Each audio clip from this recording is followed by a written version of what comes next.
السلام علیکم ورحمۃ اللہ وبرکاتہ۔ اعوذ باللہ من الشیطان الرجیم، بسم اللہ الرحمن الرحیم۔ یا ایہا الذین آمنوا کتب علیکم الصیام کما کتب علی الذین من قبلکم لعلکم تتقون۔ جی ناظرین، آج ہم جس حوالہ سے گفتگو کرنے جا رہے ہیں، جیسا کہ ناظرین آپ کو اس بات کا علم ہے کہ الحمدللہ رمضان المبارک کا مہینہ یعنی اللہ کا مہمان ہمارے پاس تشریف لا چکا ہے، اور یہاں پہ ہم دعا کرتے ہیں اللہ پاک ہمیں رب العالمین کے مہمان کی اللہ ہمیں قدر کرنے کی توفیق عطا فرمائے، اور یہ بھی دعا کرتے چلے اللہ پاک اس مہینے کے اندر ہمیں اپنی بخشش کروانے کی بھی توفیق عطا فرما دے۔ آیا کہ ناظرین کہ رمضان المبارک کا جو روزہ ہم رکھتے ہیں، تو ناظرین کیا ہم تراویح نماز تراویح یعنی قیام اللیل نہ کریں تو کیا روزہ ہمارا ہو جائے گا؟ اسی حوالہ سے آج ہم آپ کو ویڈیو دکھانے جا رہے ہیں مفتی تقی عثمانی حفظہ اللہ تعالیٰ کی، یعنی دیوبند کے، انہوں نے کیا فتویٰ دیا ہے وہ انہی کی زبانی ہم گفتگو سنتے ہیں، پھر انشاءاللہ ناظرین اسی حوالہ سے ہم بھی گفتگو کریں گے۔ تو آئیے ناظرین مل کے گفتگو رسول کریم صلی اللہ سنتے علیہ وسلم ہیں۔ نے فرمایا کہ اللہ تعالیٰ نے تمہارے لیے روزوں کو فرض کیا ہے، میں نے تمہارے لیے رات کی تراویح کو کیا کیا ہے، رات کے قیام کو سنت قرار دیا۔ اب سنت ٹھیک ہے، تراویح پڑھ لی، لیکن تراویح جو ہے یہ تہجد کا بدل نہیں ہے جیسے کہ بعض لوگ سمجھتے ہیں۔ تراویح مستقل نماز ہے اور تہجد مستقل نماز ہے۔ تو ایک مرتبہ حضرت فاروق اعظم رضی اللہ تعالی عنہ، جب یہ تراویح کی جو نماز ہے اس میں حضور اقدس سرورت عالم صلی اللہ علیہ وسلم نے اپنی حیات طیبہ میں جماعت کا اہتمام نہیں فرمایا تراویح کی، اور اس لیے نہیں فرمایا کہ ایک حدیث میں فرمایا کہ میں نے اس لیے نہیں کیا تاکہ کہیں ایسا نہ ہو کہ اللہ تعالیٰ کو اتنا پسند آئے یا فرض ہی ہو جائے تمہارے اوپر، فرض کر دیا، اور فرض ہو جائے گی تو بہت سے امتی جو ہیں میرے وہ اس فرض کی ادائیگی میں کوتاہی کریں گے اور اس کا نتیجہ خراب ہوگا۔ اس واسطے رسول کریم صلی اللہ علیہ وسلم نے جماعت کے ساتھ تراویح صرف 3 دن پڑھائی۔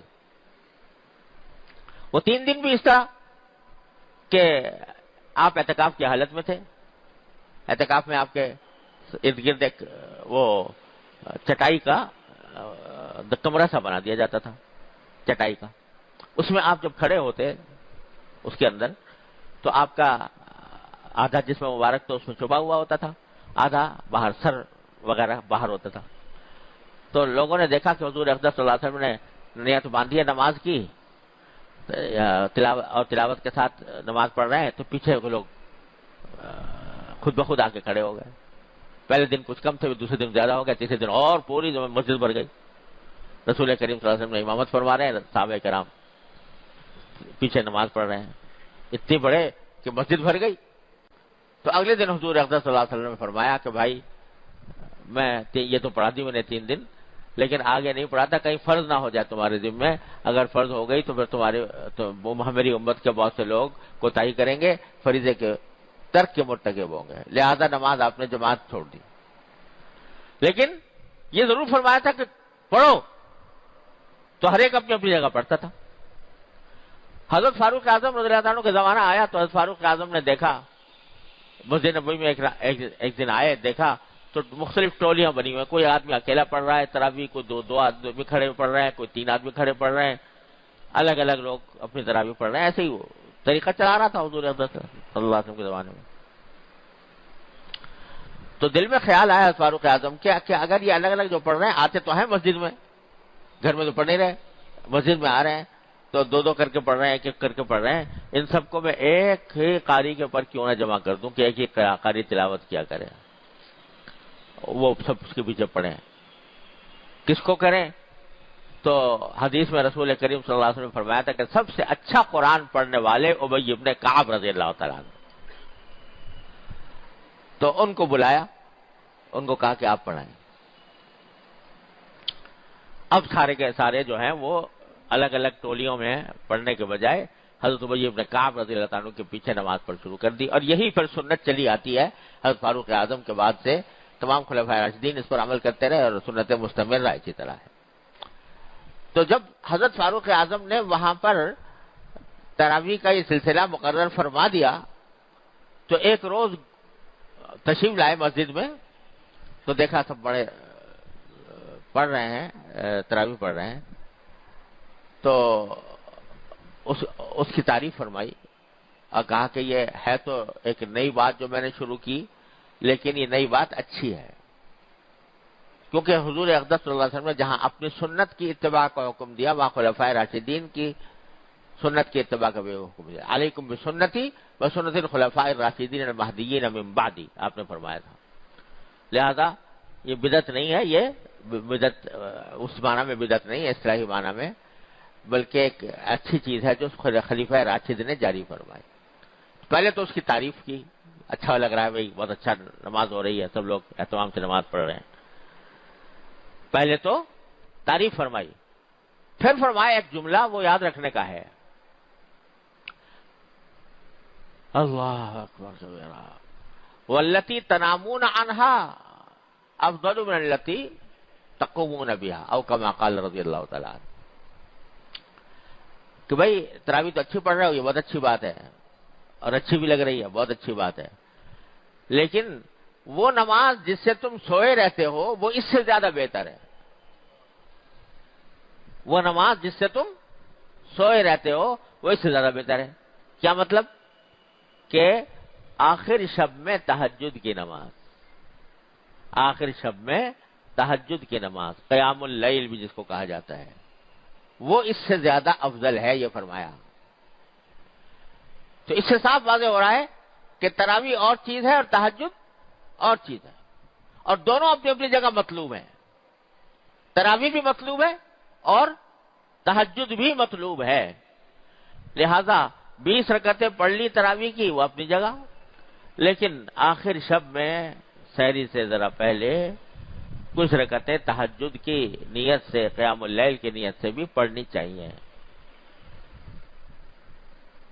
کیونکہ حضرت فاروق اعظم نے وہاں متنبع کر دیا. یہ نہ سمجھنا بھی تراویح کی 20 رکعتیں پڑھ لی تو بس چھٹی ہو گئی، تہجد نہیں ہے آج، یا قیام اللیل نہیں ہے. نہیں، وہ الگ ہے، یہ الگ ہے. ارے اللہ میاں تو چاہ رہے ہیں کہ یہ میرا بندہ مجھ سے جتنا قریب آ سکے آ جائے اس دنوں میں. تو 20 رکعتیں تراویح کی پڑھی تو 8 رکعتیں تہجد کی بھی پڑھ لو. وہ تو سارے سال پڑھنی چاہیے، لیکن اگر اور سارے سال نہیں پڑھ سکتے تو رمضان میں پڑھ لو. سحری کے لیے اٹھتے ہی ہو کھانے پینے کے لیے، اس سے تھوڑی دیر پہلے اٹھ جاؤ اور پہلے اٹھ کے اس میں کچھ رکعتیں بنیت تہجد پڑھ لو. 4 6 8 10 12 جتنی توفیق ہو پڑھ لو. کیوں پڑھ لو؟ اس لیے کہ مقصد ہی لعلکم تتقون، تمہارے اندر تقوی پیدا ہو. تو مقصد یہ ہے کہ اس مہینے کا صرف یہ ایک سحری اور افطاری کا ایک تماشا نہیں ہے، بلکہ یہ در حقیقت مقصود یہ ہے کہ تقوی پیدا ہو تمہارے اندر. اور تقوی پیدا ہونا قرب ہے اللہ تبارک و تعالیٰ کا. اللہ تعالیٰ کے جتنے قریب آ جاؤ، قریب آ کر اللہ تعالیٰ کے ساتھ تعلق قائم کرو. تو اس لیے یہ تھوڑی سی اور عبادت میں اضافہ کر لو. جو عبادتیں نفل ہے، نفل ہونے کے معنی یہ ہوتے ہیں کہ اگر کوئی کرے تو ثواب ہے، نہ کرے تو کوئی مواخذہ نہیں، کوئی گرفت نہیں، کوئی گناہ نہیں. نفل، لیکن نفل جو ہے یہ اللہ تبارک و تعالیٰ کا قرب حاصل کرنے کا بہت قوی ذریعہ ہے. ایک حدیث میں رسول کریم صلی اللہ علیہ وسلم نے فرمایا کہ ما زال عبدی یتقرب الی بالنوافل، لا یزال عبدی یتقرب الی بالنوافل او کما قال صلی اللہ علیہ وسلم، کہ میرا بندہ نوافل کے ذریعے میرا قرب حاصل کرتا رہتا ہے. جتنا نفل زیادہ پڑے گا اتنا ہی میرا قرب حاصل ہوگا. میرا بندہ نوافل کے ذریعے میرا قرب حاصل کرتا رہتا ہے. اتنا کرتا ہے بعض اوقات یہاں تک کہ میں اس کی آنکھ بن جاتا ہوں جس سے وہ دیکھتا ہے، میں اس کے کان بن جاتا ہوں جس سے وہ سنتا ہے، میں اس کے پاؤں بن جاتا ہوں جس سے وہ چلتا ہے، میں اس کا ہاتھ بن جاتا ہوں جس سے وہ پکڑتا ہے. کیا مانا؟ کہ ہر وقت دل و دماغ پر اللہ تبارک و تعالیٰ کا خیال، اس کا تصور یہ محیط رہتا ہے، اور پھر جو بندہ جو کام کر رہا ہوتا ہے بس میرے رضا کے مطابق کر رہا ہوتا ہے۔ آنکھ سے اگر کوئی دیکھ رہا ہے تو میری اس چیز کو دیکھ رہا ہے جس کو دیکھنے سے میں خوش ہوں۔ کان سے اگر کچھ سن رہا ہے تو وہ باتیں سن رہا ہے جس سے میں خوش ہوں۔ زبان سے کوئی باتیں بول رہا ہے تو وہ باتیں بول رہا ہے کہ جس سے میں خوش ہوں۔ کہیں چل رہا ہے تو اس طرح چل رہا ہے جس سے میں خوش ہوں۔ یہ معنی ہے کہ میں اس کی آنکھ بن گیا جس سے وہ دیکھتا ہوں، جس سے وہ دیکھتا ہے، میں اس کا کان بن گیا جس سے سنتا ہے، میں اس کی زبان بن گیا جس سے وہ بولتا ہے، میں اس کا ہاتھ پاؤں بن گیا جس سے وہ چلتا ہے۔ جو کام کر رہا ہے میری رضا کے لیے کر رہا ہے، میں اس سے خوش ہو رہا ہوں، میں اس سے راضی ہو رہا ہوں۔ یہ ہے فائدہ نفل کا۔ نفل کا فائدہ کیا ہے؟ کہ اللہ تبارک و تعالیٰ سے قرب میں اضافہ، یہ ہے نفل کا مقصود۔ تو رمضان میں نوافل کی کثرت، یعنی نفلی عبادتوں کی کثرت، یہ اس لیے تاکہ رمضان کا جو اصل مقصود تھا کہ اللہ تعالیٰ کا قرب حاصل ہو، وہ مقصود ضائع نہ ہو، مقصود اس کے اندر ترقی ہو۔ لہذا اس میں مثلا عام دنوں میں اگر فرض کرو تب اوابین جو مغرب کے بعد 6 رکعتیں ہوتی ہیں نہیں پڑھنے کا معمول نہیں ہے، لیکن رمضان میں بنا لیں معمول۔ اشراق پڑھنے کا عام دنوں میں معمول نہیں ہے، رمضان میں بنا لیں۔ چارج پڑھنے کا معمول نہیں ہے، رمضان میں بنا لیں۔ صلاۃ التسبیح سارے سال نہیں پڑھی جاتی، اس میں پڑھ لیں رمضان میں۔ اور جو اذکار ہیں اللہ تبارک و تعالیٰ کا ذکر، تسبیحات، ان تسبیحات وہ عام دنوں میں اتنی اہتمام سے نہیں پڑھی جاتی، ان دنوں میں رمضان کے دنوں میں خصوصی سبحان اللہ و بحمدہ سبحان اللہ العظیم، سبحان اللہ والحمد للہ ولا الہ الا اللہ واللہ اکبر، اور استغفار، درود شریف، اور چوتھا کلمہ لا الہ الا اللہ وحدہ لا شریک لہ لہ الملک و لہ الحمد یحیی و یمیت وہو علی کل شیء قدیر۔ یہ اذکار زبان پر ہیں، چلتے پھرتے بھی پڑھتے رہے، اور کسی وقت بیٹھ کے آرام سے وقت نکال کے بھی پڑھ لیں۔ ارے بھائی یہ دنیا کے دھندے تو چلتے ہی رہیں گے ساری زندگی، یہ کبھی نمٹنے والے نہیں ہیں۔ اس رمضان میں کچھ وقت خاص کر کے نکال لو اللہ تعالیٰ کے ذکر کے لیے، اللہ تعالیٰ کے کا قرب حاصل کرنے کے لیے، اور اس میں اللہ تعالیٰ سے مانگو، ہر حاجت مانگو اپنی، ذکر کرنے کے بعد خوب مانگو اللہ سے، جتنا مانگو گے اتنا ہی اللہ کے قریب ہوگے۔ یہ کریم کی بارگاہ ہے، یہ میری تیری دکان نہیں ہے کہ اگر ایک فقیر آ گیا 2 مرتبہ آ گیا تو دوسری مرتبہ جھڑک کے اس کو بگا دے گے، تو ہر وقت مجھ سے مانگتا ہی رہتا ہے۔ وہ کہتا ہے جتنا تم مجھ سے مانگو گے اتنا ہی میں تم سے محبت کروں گا۔ اور من لم یسأل اللہ یغضب علیہ، جو اللہ سے نہیں مانگتا اس پہ ناراض ہوتے ہیں، لہذا خوب مانگو۔ ہمارے حضرت والا حضرت عارف قدس اللہ تعالیٰ سرہ فرمایا کرتے تھے کہ ان کا معمول بھی یہی تھا کہ عصر کی نماز کے بعد مسجد میں بیٹھے رہتے تھے اور کچھ اپنے اذکار تسبیحات کی، اس کے بعد سارا وقت بس دعائیں مانگنے میں گزارتے تھے، افطار تک دعائیں مانگنے میں گزارتے تھے۔ اپنے لیے دعا، اپنے عزیز اقارب کے لیے دعا، اپنے رشتہ داروں کے لیے دعا، اپنے متعلقین کے لیے دعا، اپنے احباب کے لیے دعا، اس میں سارا وقت گزارتے تھے۔ جیسے دعا جو ہے یہ اللہ تعالیٰ کے قرب پیدا کرنے کا اور بڑا قوی ذریعہ ہے۔ جی ناظرین، آپ نے یہ ویڈیو ملاحظہ فرمائی۔ ناظرین دیکھیں، یہ جو نماز تراویح ہے یہ تو ہے نفلی عبادت، یعنی نفلی نماز ہے۔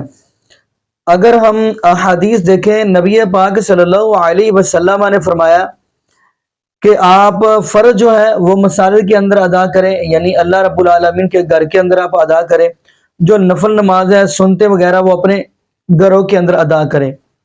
کیا مطلب؟ نبی پاک صلی اللہ علیہ وسلم نے یہ فرمایا کہ اپنے گھروں کو قبرستان نہ بناؤ، اس لیے گھروں کے اندر آپ نے نفل سنتے وغیرہ گھر میں ادا کرنی ہے، اور فرض جو ہیں وہ مساجد کے اندر ادا کرنے ہیں۔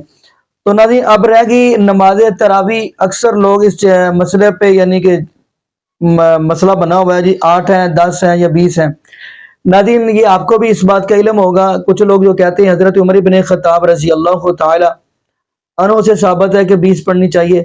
ناظرین یہ آپ کو بھی اللہ پاک نے سمجھ دی ہے، جو فرضی نماز ہے نا، فرضی جو نبی پاک صلی اللہ علیہ وسلم نے پڑھی ہے وہ صحابہ کے سامنے پڑھی ہے، یعنی صحابہ کو پتہ ہے کہ نبی پاک صلی اللہ علیہ وسلم نے یہ اتنے فرض پڑھے ہیں، فجر کے اتنے پڑھے، زہر کے اتنے پڑھے، عصر کے اتنے پڑھے، مغرب کے اتنے پڑھے، عشاء کے اتنے پڑھے.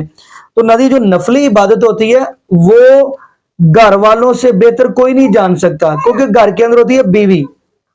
تو دیکھیں اگر آپ کو اس حوالے سے حدیث ملے گی قیام اللیل کے حوالے سے، تو نفلی عبادت کے حوالے سے وہ آپ کو صحیح بخاری کے اندر ماجی حضرت عائشہ صدیقہ رضی اللہ کو تعالی عنہا سے ملے گی. یعنی فرضی کی بات کا تو صحابہ کو پتہ ہے کیونکہ نبی پاک صلی اللہ علیہ وسلم نے باہر ادا کی ہے. تو نفلی جو ہے وہ بیوی سے بڑھ کر کون جان سکتا ہے کہ گھر کے اندر نبی پاک صلی اللہ علیہ وسلم نماز کیسے پڑھتے اور کتنی پڑھتے تھے. تو نبی حضرت عائشہ صدیقہ رضی اللہ تعالی عنہا فرماتی ہیں کہ نبی پاک صلی اللہ علیہ وسلم رمضان اور غیر رمضان 11 رکعات ادا کیا کرتے تھے. باقی ناظرین یہاں پہ ہم دعا کرتے ہیں اللہ پاک ہمیں نبی پاک صلی اللہ علیہ وسلم کی شریعت کے مطابق زندگی گزارنے کی فکر دے، اور اللہ پاک ہمیں 5 وقت کا پکا اور سچا نمازی بنا دے. اور جتنے بھی بے اولاد جوڑے ہیں اللہ پاک سب کو نیک نورینہ صحت تندرستی والی ایمان والی لمبی زندگی والی اولاد عطا فرما دے. جزاکم اللہ خیرہ، احسن الجزاء. السلام علیکم ورحمۃ اللہ وبرکاتہ.